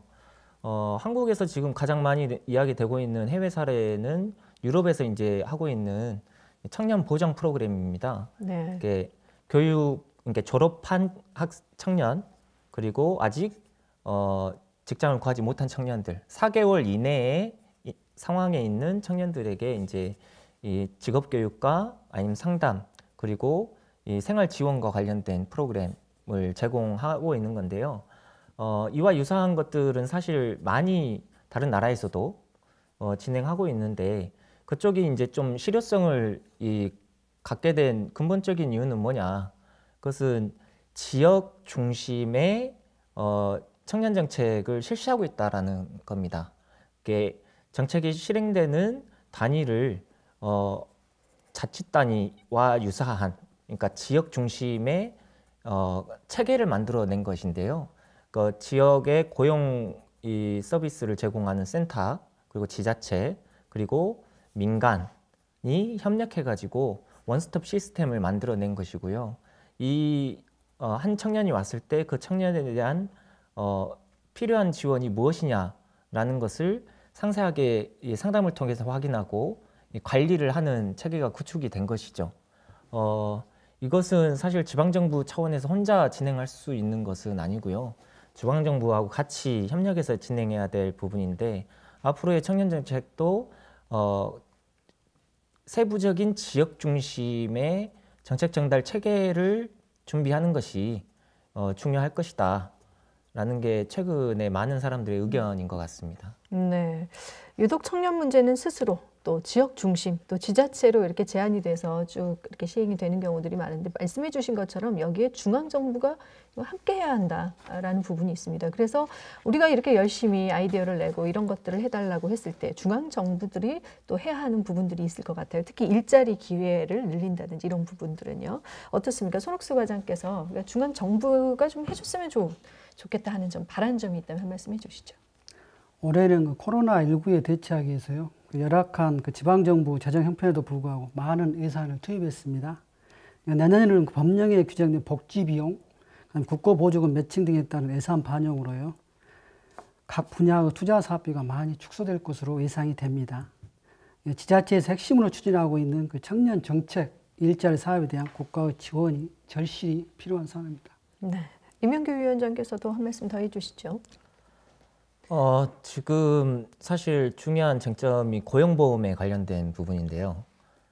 최근에 전국민 고용보험 확대하겠다라는 게 이제 정부의 입장으로 발표가 됐었는데, 지금은 특수고용직과 프리랜서 중심으로 이제 포커스가 맞춰지고 있는 상황인데요.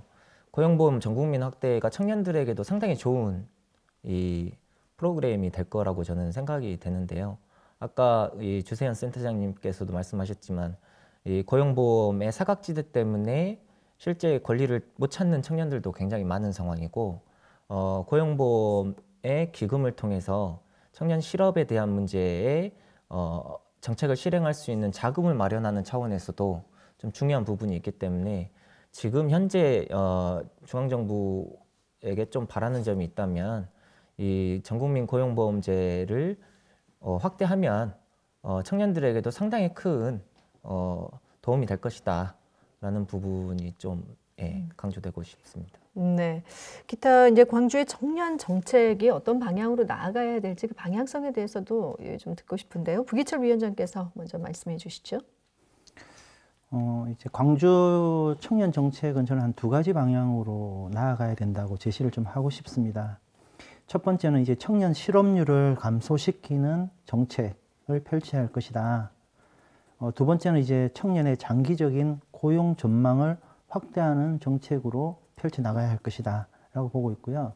첫 번째 걸 말씀드리면, 청년의 일자리 수요를 발굴하는 정책, 또 실직 청년에게 적절한 수입을 보장해 줄 수 있는, 제공해 줄 수 있는 정책, 또 취업 장벽을 해소하는 데 지원하는 정책, 또 인턴과 같은 일자리를 탐색할 수 있는 기회를 제공하는 정책, 그 다음에 인적 자원 개발의 기회를 확대해서 어떤 청년 개인의 역량을 강화시키는 정책이라고 볼 수 있고요. 두 번째 것으로는 사실 직업 세계에 대한 교육을 통해서 일찌감치 자신의 직업적 전망을 갖도록 지원하는 정책, 직업 교육의 실효성을 높여서 학교에서 직장으로 이전이 원활하도록 지원하는 정책, 사회적으로 이제 배제되기 쉬운 취약계층 청년을 배려하는 제도적인 정비를 하는 정책 등이라고 이제 말씀을 드릴 수 있겠습니다. 네, 다음 주세현 센터장께서도 이 광주시의 청년 정책의 방향성에 대해서 한 말씀해 주시죠.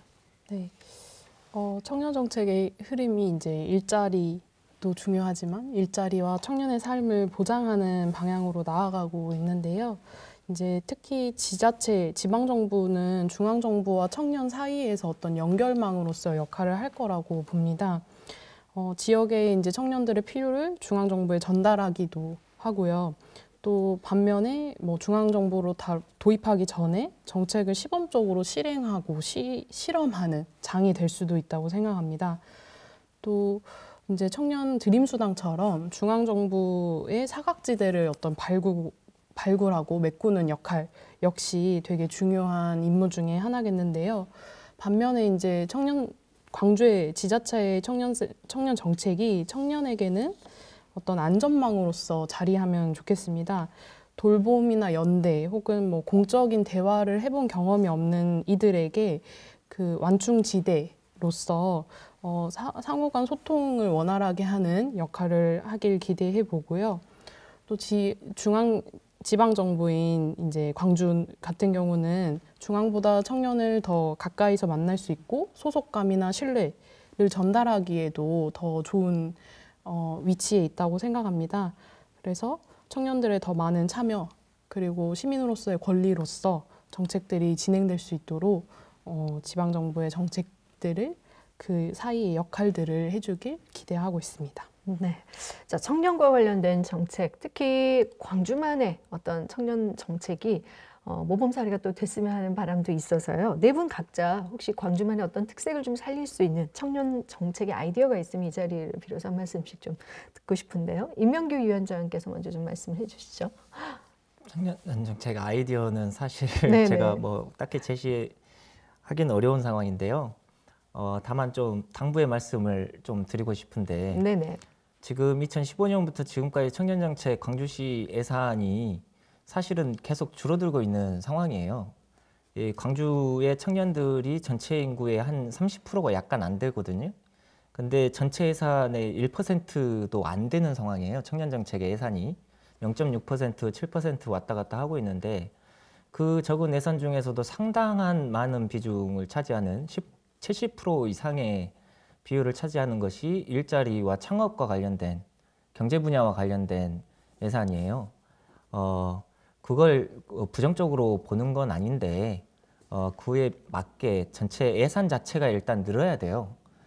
이 30% 가까이 된 청년 인구 중에 에게 1%도 안 되는 예산을 쓰고 있다라는 것은 저는 좀 이해하기가 어렵다라고 생각을 하고 있고 일단 예산을 많이 늘려야 됩니다. 현재 2배 정도 가까이 저는 늘려야 된다고 생각하고 그 예산을 늘리는 데 있어서 특히 집중해야 될 부분은 방금 센터장님께서도 말씀하셨지만 일자리 부분은 이미 상당한 예산이 있으니 청년 지원이나 복지와 관련된 부분 사업들을 좀 확대했으면 좋겠다. 아까도 말씀하셨지만 광주시가 좋은 정책들을 가지고 있어요. 근데 이제 그 혜택을 보는 청년들의 수가 매우 적고 예, 예산도 매우 작기 때문에 그게 실효성을 내기에는 아직은 어려운 상황인 것이죠. 그래서 저는 좀 2가지 강조드리고 싶은데 일단 지금 이용서 시장님께서도 청년 정책에 대한 관심이 있으시니까 일단 예산을 좀 많이 늘리셔야 된다라는 말씀 드리고 싶고 일자리 중심의 청년 정책과 구분되는 청년 삶 전반을 좀 살펴볼 수 있는 지원 체계, 복지 정책 이런 것들을 좀 수립해 주시라라는 요청을 드리고 싶습니다. 네, 아이디어라기보다는 어떻게 보면 요청 사항이네요. 예, 예, 예. 청년 삶 전반에 걸친 정책과 무엇보다 제일 중요한 거 예산을 좀 많이 확보해 달라는 당부를 해주셨습니다. 손옥수 과장께서 한 말씀해 주시죠. 예, 저는 개인적으로 창의적인 인재 양성이 좀 필요하다고 봅니다. 네. 우리 강주시 같은 경우는 민선 7기의 인공지능 중심 산업 융합 직접단지를 조성했고요. 그다음에 친환경 자동제품 클러스터 조성 등 미래 산업과 빠른 기술 혁신에 적용한 기반을 조성 중에 있습니다. 이런 기반을 이끌어 나갈 인재들이 앞으로 많이 필요한 사항이고요. 우리 청년들이 사회 변화를 선도할 수 있도록 역량과 기술을 배울 수 있는 인재 양성이 필요하다고 생각합니다. 좀 한번 잠깐 답변 좀 드려도 되겠습니까? 네네네. 아까 예산을 많이 청년 예산을 늘려야 한다는 공감합니다. 네. 제가 좀 상황을 설명드리자면 강주가 예산을 5조 정도 잡았을 때요. 그래서 가용적으로는 10% 미만입니다. 이제 저희 시장님도 청년의 중요성을 알고 계신데요. 그만큼 가용지원이 열악하기 때문에 늘리고 싶어도 다른 고정비가 많이 소요되기 때문에 어려움이 있다는 거 좀 이해해 주시기 바랍니다. 네, 뭐 앞으로 그래도 또 희망은 있을 거라는 생각을 해보고요. 자, 주세현 센터장께서도 한 말씀 해주시죠. 네, 저는 이제 장기 구직 상태가 이제 장기화되는 청년들, 네. 그리고 특히 이제 사회와 단절이 오래된 청년들이 다시 사회로 이제 나올 수 있는 청년 작업장의 모델을 좀 이야기 드리고 싶어요. 네. 작년부터 이제 특히 금융 문제로 돈 문제로 이제 찾아오시는 분들 중에 오랫동안 사회 활동을 하지 못해서 이제 점점 더 그 취업이나 새로운 길들의 문이 좁아지는 분들을 많이 만나고 있거든요.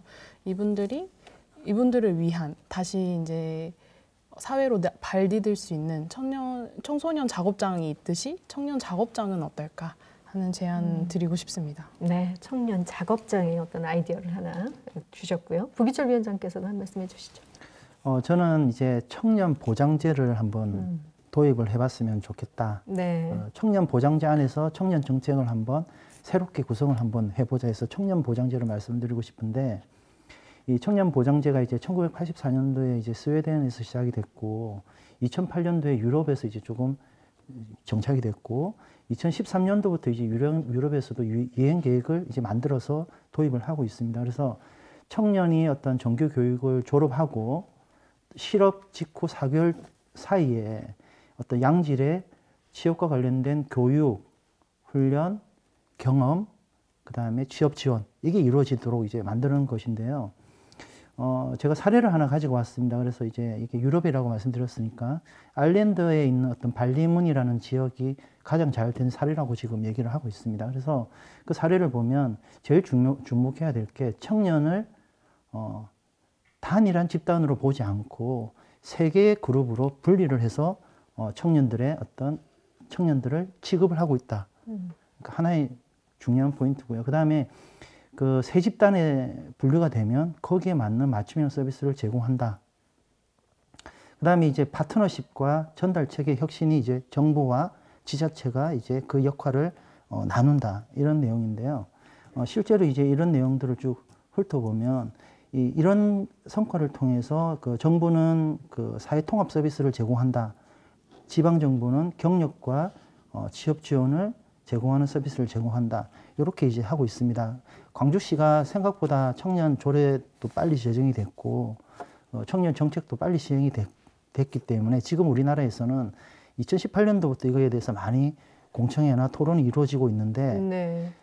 도입한 데는 그렇게 없어요. 그래서 광주시가 선제적으로 청년 보장제로 청년 정책을 한번 묶어보는 것도 좋은 아이디어라고 생각을 좀 하고 있습니다. 오늘 이렇게 말씀해 주신 이런 내용들도 열심히 지금 적고 계십니다. 반영이 될 수 있는 하나의 기회가 될 수 있으니까요.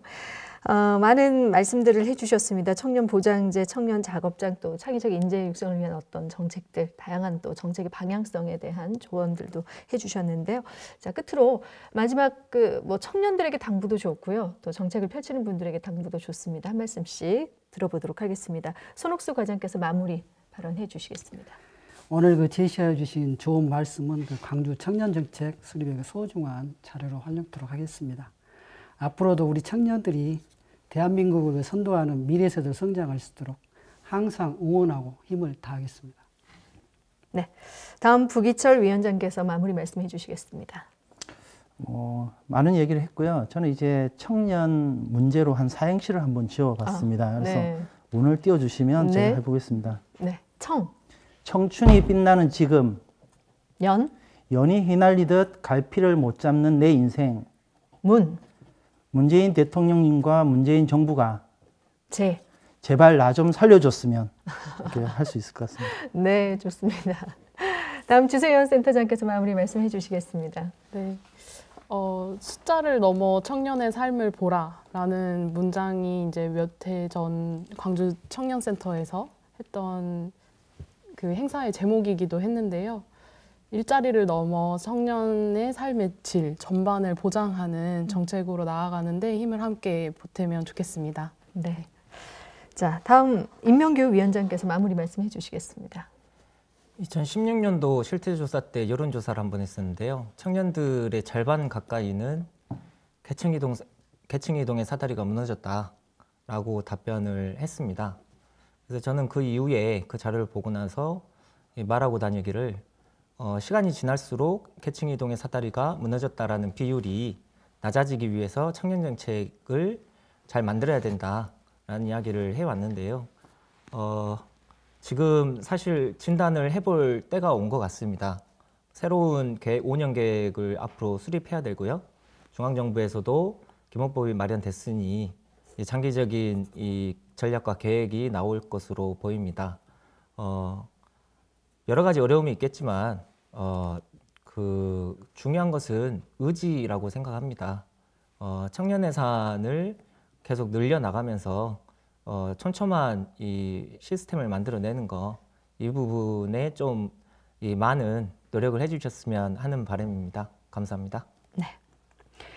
1990년대에 태어나서 2000년대 학창 시절을 거친 지금의 청년 세대, IMF와 금융 위기 등을 거치면서 현재 코로나19의 위기까지 겪고 있는 세대라고 할 수 있습니다. 경제 위기와 4차 산업혁명의 시대에 지금의 청년들이 자신들의 꿈과 희망을 마음껏 펼칠 수 있는 정책 마련이 더는 늦춰져서는 안 된다는 점 기억하면서 오늘 이 시간 마무리 짓겠습니다. 함께해 주신 여러분 고맙습니다.